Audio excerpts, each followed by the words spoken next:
اگه من جای موموی فصل 3 بودم چه شکلی می‌شدم؟ اول از همه بعد از درآوردن عینکم، چون که مژگان عزادار بود، پس منم تمام تلاشمو کردم که تم دارک بدم به میکاپم. دیگه حالا هر چقدر که موفق بودم و شما بهم بگین که چقدر بوده. خلاصه که بعد از پروسه میکاپ میرسیم به بخش مورد علاقم، یعنی لباس.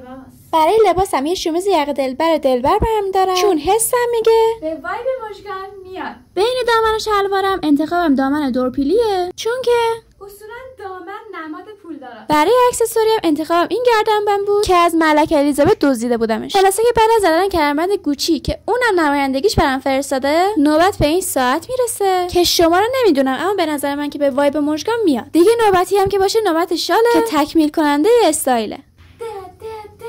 Come on. Stop talking with me about this subject. کلا شخصیت منفوری بود. همین دیگه، فعلا خدافظ.